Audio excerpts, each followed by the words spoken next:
Hi అండి, అందరికీ నమస్కారం. Welcome to my channel. ఈ వీడియోలో ఏపీ ప్రభుత్వ పెన్షనర్లందరూ తప్పక తెలుసుకోవాల్సిన అతి ముఖ్యమైన విషయాల గురించి వీడియోలో తెలుసుకుందాము. వీడియోని ఎక్కడే కానీ స్కిప్ చేయకుండా ఎండ్ వరకు చూడేటప్పుడు ఇన్ఫర్మేషన్ పూర్తిగా అర్థమవుతుంది. వీడియో చూస్తున్న ప్రతి ఒక్కరు వీడియోకి లైక్ చేయండి ఫ్రెండ్స్. వీడియోని తోటి పెన్షనర్ మిత్రులతో అయితే షేర్ చేయండి. కొత్తగా మన ఛానల్ చూస్తున్నారు, ఇంకా ఎవరైనా సబ్స్క్రైబ్ చేసుకున్నట్లయితే వెంటనే మన ఛానల్ని సబ్స్క్రైబ్ చేసుకోండి. దీని ద్వారా నేను చేసే లేటెస్ట్ వీడియోస్ అన్నీ మీ వరకు రీచ్ అవుతాయి. ఇక ఆలస్యం చేయకుండా వివరాల్లోకి అయితే వెళ్ళిపోదాము. ఫ్రెండ్స్, ఇక విషయానికి వచ్చినట్లయితే ఏపీ పెన్షన్లకు సంబంధించిన జీవో నెంబర్ 315లో సవరణలు. డివోర్స్డ్ ఆర్ విడో కుమార్తె కుటుంబ పెన్షన్కు సంబంధించి ఇటీవల అకౌంట్ జనరల్ ఆఫీస్ విజయవాడకు వచ్చినటువంటి వివరణ గురించి తెలుసుకుందాం. ముఖ్యంగా ముందుగా ఈ వివరణ గురించి తెలుసుకోవాల్సి అయితే అవసరం ఉంది. కుటుంబ పెన్షన్కు సంబంధించి 315 జీవోలో నిబంధనలు సూచించారు.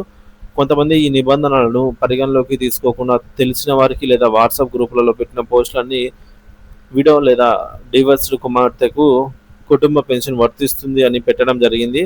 దీనికి సంబంధించిన నియమాలను ఏజీ ఆఫీస్ వారు కుటుంబ పెన్షనర్ విషయంలో తెలియపరిచారు. అవేంటో తెలుసుకుందాము. ఈ మధ్యకాలంలో వితంతువు లేదా విడాకులు పొందిన కుమార్తెకు సంబంధించి కుటుంబ పెన్షన్ కోసం ఏజీ ఆఫీస్కు దరఖాస్తు పంపించారు. ఈ దరఖాస్తు చెల్లుబాటు కాదని ఏజీ ఆఫీస్ వారు వివరణ ఇస్తూ తిప్పి పంపించారు. ఈ దరఖాస్తు గురించి తెలుసుకుందాము. సో టి రమణయ్య అనే వ్యక్తి 1982లో కాలం చేశారు. వారి భార్య సత్యమణి 2019లో కాలం చేశారు.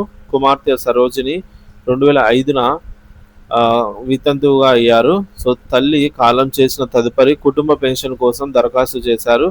ఈ దరఖాస్తు ఏజీ ఆఫీస్ వారు తిప్పి పంపుతూ ఈ విధంగా పేర్కొన్నారు.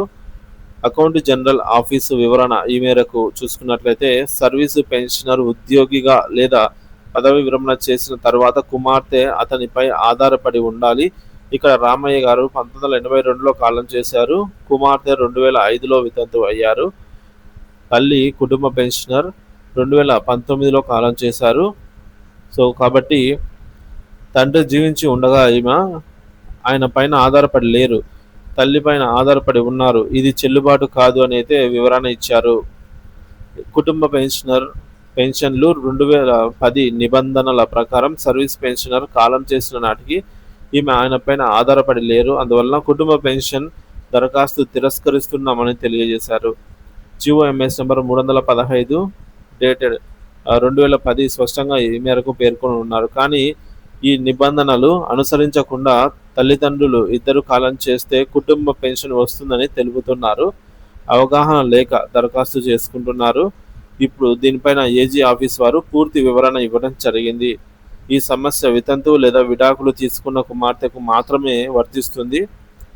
వీరు దరఖాస్తు చేసినప్పుడు ఈ నిబంధనను అనుసరించాలి.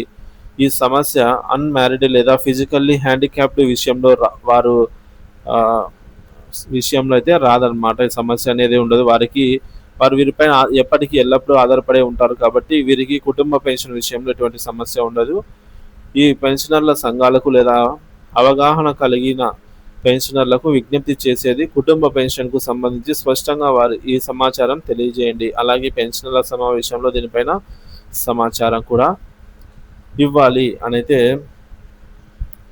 ఈ విధంగా ఏజీ ఆఫీస్ వారు తెలియజేయడం జరిగిందండి.